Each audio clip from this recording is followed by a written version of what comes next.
شاندا ئیمرالیە یا پارتیا گەلانیا وەک هەڤی و دەموکراسیە دەم پارتی ڕۆژا پێنجشەمێ لەگەل جیگرێ سەرۆکێ گشتی یê پارتیا داد و گەشەپێدانê AK Partî Efkan Ala û serokê MHP Devlet Bahçelî hevdîtin pêk anîn. Mijara van hevdîtinan lêgel karbêdestên Dem Partî qanûna çarçoveyê bû ku girêdayê pêvajoya aştiyê li Tirkiye. Ji bo bêtir agahî derbarê van hevdîtinan û pêşhatên dawî li Tirkiye niha peyamnêr Eyûb Demîr ji Stenbolê bi me re ye. Eyûb tu xêr hatî ev hevdîtin niha tên çiwa te ye û çi biguherînin? Rastî divê derê da demeka dirêje yani ama nêzîkî du mehe digel serokên PKK Abdullah Öcalan hevdîtinek çê nebûbû li İmraliyê ji bo wî jî şandaya İmraliyê herî zêde çiqe gazîn de wî divî warî de hebû digotin ku yani lazime hevdîtin çêde dîsa da vî aliyê din da jî hin daxwazên şandeyê jî hebû divê hevdîtinê da hin tiştên ku ketin destê me tê diyarkirin ku heyetê ji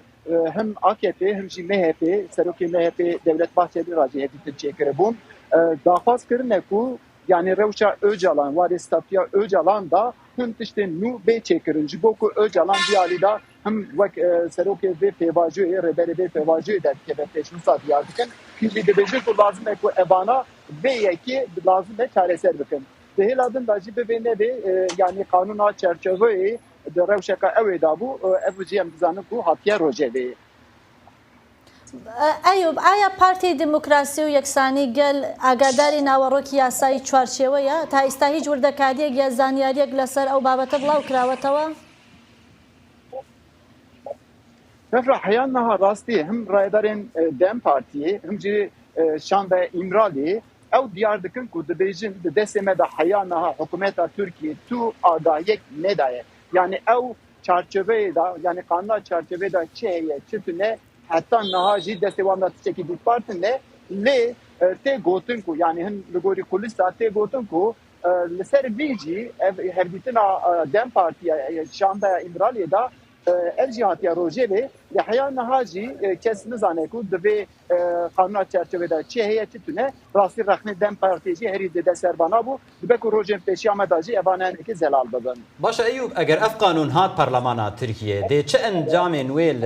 wê çi encamê bi giştî hebin gelo wê yekser karîger be anna? Sirwan ana rastî kanûn wê parlamentoyê nekarmed eva demeka dirêcê ku nîqaş li ser vana jî tê kirin. Yani li gorî piyaniya Gülistan Kılıçdaroğlu yani berdevki yani ev Dem Partiye dibêje ku ev kanûn wê mehat tirme yani vê mehê da wê were parlamentoyê rastî em bêjin ku ev kanûn hate parlamentoyê wê çi encam derkeve çi gorankarî çê bibe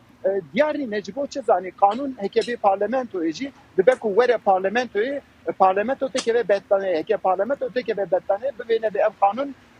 taxîr dibe heta yekî cotmeyê ji bo ku yekî cotmeyê da betlanê xiras dibe yani dikarin bêjim ku belê ev kanûn dibe ku were parlamentoyê lê divê kanûn de encamek wê derkeve dernekeve zêde tiştek zelal nîne li gorî raya giştî jî dibêjin ku wê kanûn yani vê ew ê da diyar nebe tiştî ku parlamento bebe. بەڵێ ئەیوب دەمێر پەیامنێر لە ئیستانبوڵەوە سپاس بۆ ئامادەبوونت ئەیوب.